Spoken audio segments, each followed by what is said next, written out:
Goeiemôre, baie welkom by vanoggend se Saamwees. Mag vandag se Saamwees hier vir jou ook spesiaal wees. Ons staan so aan die einde se kant van Epifanie. Ons maak reg vir die groot lydenstyd wat vir ons gaan aanbreek. Ek wil graag so jou nooi en met die aanvangswoord en dat dit ook ons opregte toenadering sal wees dan ook voor die Here. Here, ontferm U oor ons. Christus, ontferm U oor ons. Mag het so wees as ons vandag by mekaar is, of dit nou in jou huis is, of hier by ons in die kerkgebou, maar dat ons daar waar ons by mekaar is, dat ons gegroet mag word in die naam van die Here self. Genade, liefde en vrede vir julle van God ons Vader en ons Here Jesus Christus en dit also deur die werking van sy Heilige Gees. God is met ons en God is met jou. Amen. Ek wil julle graag nooi om saam met ons te deel in die lied 199, Loof die Here uit die hemel, en daarna maak ons reg om ook saam stil te word.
Here, ons kom aanbid U vanoggend as ons God.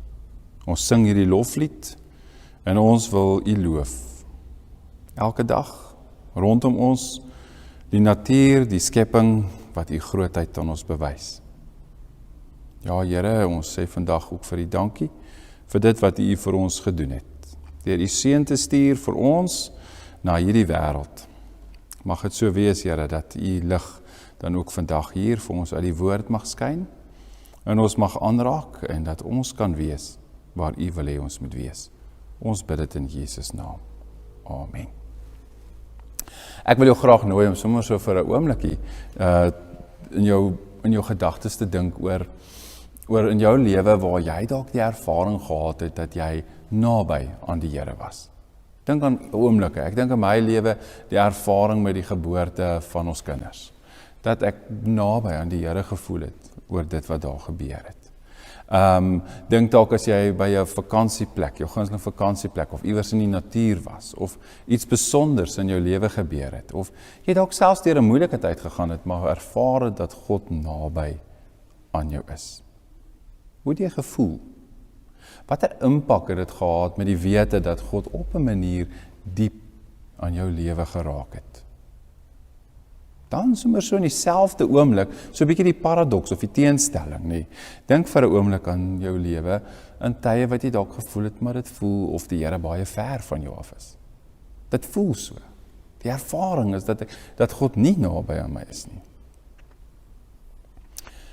En dan dink ek so aan die tyd waarin ons op die oomblik is en wat ons regmaak om so af te sluit, dat ons kan regmaak om oor te gaan in die volgende tyd, liturgiese tyd van die jaar. Dink aan Epifanie, waar ons vier die openbaring van God in hierdie wêreld. Die impak van God in hierdie wêreld. En hoe ons daardeur geraak word. Word ons daardeur geraak? Word ons opnuut weer daar herinner om God se teenwoordigheid dalk iewers in ons lewens rondom ons raak te sien? Wel, ek wil jou graag nooi om 'n gedeelte saam met my te lees, en dis daar uit Jesaja 6. Jesaja 6, natuurlik die mooi, kosbare verhaal van die roeping van Jesaja self. In die jaar van koning Osia se dood het ek die Here gesien, sê Jesaja. Hy het op 'n baie hoë troon gesit en die onderste van sy kleed het die tempel gevul. By hom was daar 'n serafs om hom te dien. Elkeen het 6 vlerke gehad. Met 2 het hy sy gesig bedek, en met 2 sy voete, en met 2 het hy gevlieg. Die serafs het mekaar telkens toegeroep, heilig, heilig, heilig is die Here, die Almagtige. Die hele aarde is vol van sy magtige teenwoordigheid. Hulle het so hard geroep, dat die deure in hulle kosyne gerammel het, en die tempel vol rook geword het. Toe het ek uitgeroep, dit is klaar met my, ek is verlore. Elke woord oor my lippe is onrein. En ek woon onder 'n volk van wie elke woord onrein is. En nou het ek die koning gesien, die Here, die Almagtige. Een van die serafs het toe 'n gloeiende kool met 'n tang van die altaar af gevat en na my toe gevlieg. Hy het my mond aangeraak met die kool en gesê, nou dat die gloeiende kool jou lippe aangeraak het, is jou oortredinge vergewe, jou sonde versoen. Toe het ek die Here hoor vra, wie kan ek stuur? Wie sal my boodskapper wees? En ek het geantwoord, hier is ek, stuur my. Dis 'n kosbare, aangrypende deel. Ek wil jou graag nooi om dalk, selfs as jy weer na hierdie opname sou kon luister, en sê, maak vir 'n oomblik jou oë toe en luister na hierdie teksgedeelte en probeer jou indink oor die ervarings wat iemand soos Jesaja dan ook gehad het. Nee, wat daardie dag dan ook so sou kon gebeur het. Wonderlike ervaring. Ek dink sommer vir 'n oomblik aan iemand hier by ons in die gemeente wat op 'n stadium gevra het oor hierdie teksgedeelte, oor daardie ervaring van die kool wat so aan Jesaja se lip geraak het. Waarom het dit gebeur? Was die vraag. Nou goed. Ons het vanoggend so begin met die gedagte oor wat dit beteken of as ons in ons lewe oomblikke kan oproep wat sê God was naby aan ons. Hoe het ons dit beleef? Dan dink ek sommer dadelik weer so aan een van my dogmatiekklasse waar die een dosent vir ons die akroniem SNERT geleer het. S-N-E-R-T, SNERT. God openbaar hom deur SNERT. Ja, jy het reg gehoor. SNERT staan natuurlik vir skrif, so as ons met die Bybel besig is, dat God hom daarin openbaar en dat ek as gelowige saam met ander gelowiges ook natuurlik die ervaring het dat God hom aan ons openbaar via die skrif. Die natuur, nee, die ervaring om te sê, as jy daar langs die see staan, of daar in die wildtuin is, of hier op die berge is, of iewerste in die bosveld, dat ek sê, maar ek het die ervaring dat God naby is, deur die natuur en om daarin openbaar, die grootheid, nee, dat ek 'n blom kan sien in die tuin en dit bewonder, en dat God agter dit sit. Dink aan ervaring, nee, ervarings in ons lewe, soos ek begin het nou vanoggend, nee, om te sê, dink aan daardie ervarings wat ek gehad het, dat God naby aan my was, in dit wat ek ervaar. Of dalk selfs rede, ek dink aan rede, nee, om oor God te dink, oor hoe ons oor God dink, en hoe ons godsbeeld lyk. En dan ook natuurlik tradisie. Tradisie waarin ons deelneem, dit wat ons oordra, en dat God homself ook daarin openbaar. Nou in kort, dink ek as ons weer sou terugstap na Jesaja 6 toe, en sê kom ons probeer dink aan hierdie ervaring wat hy ook daar beleef het, dan is dat hierdie wonderlike ding. waar Jesaja so iets van God se grootheid en sy heiligheid probeer beskryf. Nee, sê hierdie ervaring dat God is so groot, so almagtig, dat net sy soem van sy kleed die tempel vul. En hierdie serafs, hierdie engele wat roep en sê heilig, heilig, heilig is die Here, die Almagtige. Dat dit so groot is dat die tempel bewe en die kusyne, of die deure in die kusyne rammel. En dan hierdie ding, te sê om toenadering, nee, om nader aan God te beweeg, wanneer ons hom dan ook so sou aanbid, sou ervaar of sou beskryf. Natuurlik hierdie teenwoordigheid van God in Jesaja se oomblik hier met sy roeping. Dan is die vraag maar wat het effek het dit op hom? Wat het hierna gebeur? Nee, en dan kan ons nou Jesaja verder lees in 'n klomp tekste om so iets van Jesaja te probeer verstaan. Maar net vir so 'n oomblik, in 'n persoonlike ervaring, nee, oor wat hy daardie dag hier sou ervaar. En ek sou dit kort opsom en sou sê, iewers besef Jesaja wie God is. Hy besef hoe heilig God is en hy sê, dit is klaar met my. Dit is klaar met my. Dit wat nou hier gebeur, ek is nie waardig om eintlik hier te kan wees nie. Dit is klaar met my, want die woorde wat oor my lippe kom, is onrein. Die woorde van die volk waarvan ek deel is onrein. Dan gebeur daar iets kosbaar. En die kosbare gebeurtenis daar is natuurlik hierdie seraf, hierdie engel, wat nader gaan, en 'n kool van die altaar afhaal, en dit teen die lippe druk van Jesaja. Ja, hoekom? Waarskynlik omdat God kan sien wie Jesaja behoort te wees. Nee, daarom sy roeping. Want dit is tog wat 'n roeping is om te wees daar waar God dink jy behoort te wees. En dat God dan deur middel van hierdie ontmoeting of hierdie handeling van die engel vir hom hierdie bevestiging gee. Jou sondes is jou vergewe. Ek is die een wat jou geroep het en ek wil iemand stuur. Dan moes daar waarskynlik ook iets binne in Jesaja self gebeur het, nee. 'n verandering. Ek wil amper Paulus se woord gebruik, 'n metamorfose, nee. 'n verandering, sê die ervaring van die impak van die heiligheid van God in sy lewe, en dat hy dan sê, maar ek verander. Nee, so 'n bietjie introspeksie hou. Ek verander. Hier gebeur iets anders in my. Ek is bewus van wie ek is. Ek is bewus van my sondigheid. Ek is bewus van my, ek wil amper sê, onbekwaamheid. En dan hierdie handeling, heilige handeling, die God die Almagtige, wat sê, ek wil iemand stuur. Wie gaan ek stuur? En dan Jesaja wat antwoord, hier is ek, stuur my. Ek dink sommer daar by my, by die huis, in die studeerkamer hang 'n bordjie teen die deur, wat sê, dit kom daarop neer, waar die aanhaling gaan in die lyn daarvan, om te sê, dat God roep nie gekwalifiseer. Dis nie, hy kwalifiseer die wie hy roep. En dis ook so iets wat ons hier by Jesaja hoor. Baie keer in ons lewe twyfel ons, en ons is nie seker nie. Die Here roep net ander mense, hy roep nie vir my nie. Hy roep net geleerdes, hy roep net mense wat kan. Maar dit is nie so nie. Hy maak jou bekwaam vir dit waarvoor hy jou roep. En dis dalk wat Jesaja vanoggend vir jou mag beteken.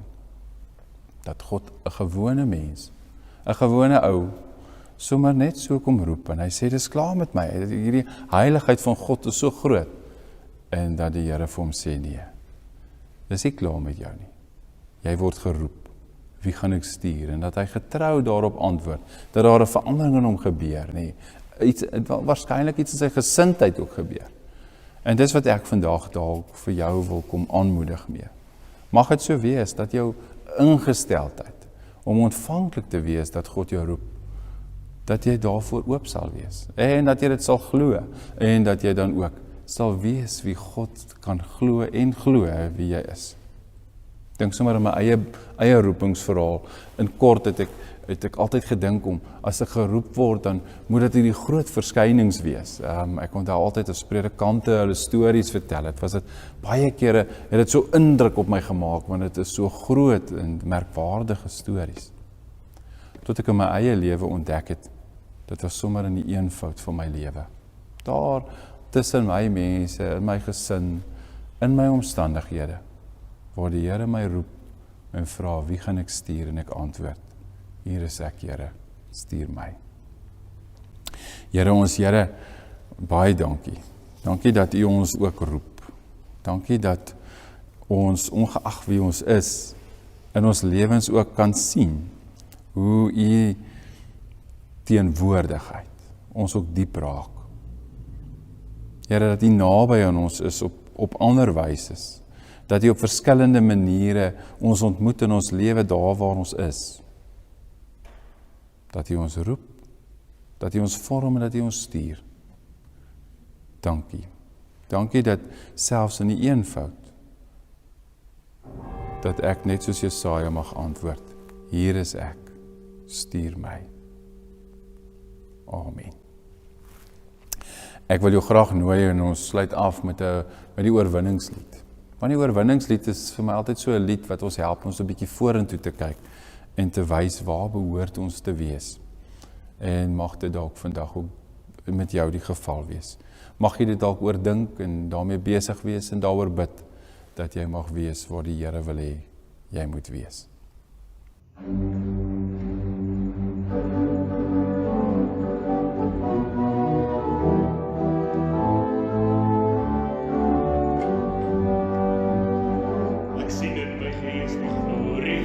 Almag van die Heer, die Allerhoogste, wat in liefde oor sy koninkryk regeer.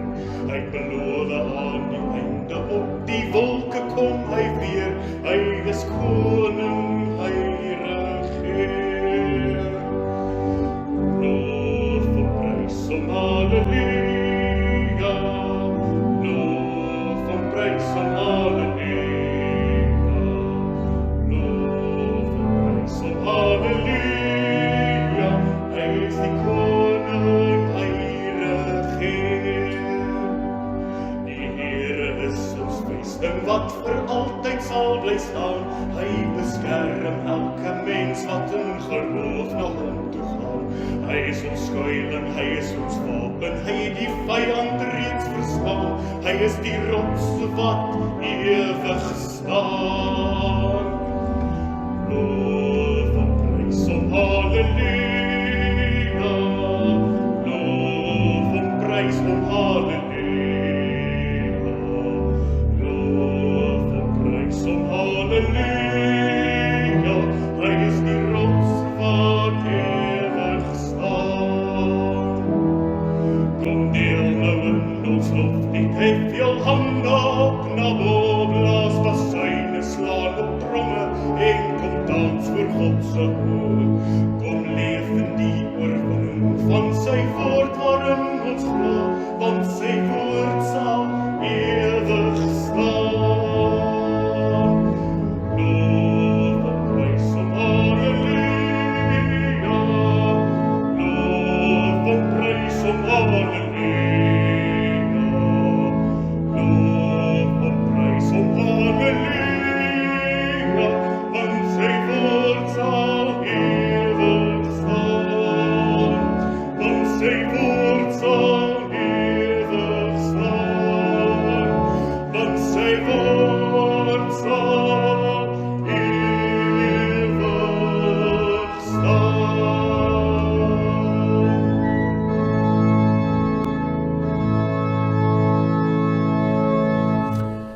Mag die liefde van God en die vrede van Christus en die krag van die Heilige Gees met elkeen van ons wees en bly. Nie net nou nie, maar ook tot in alle ewigheid.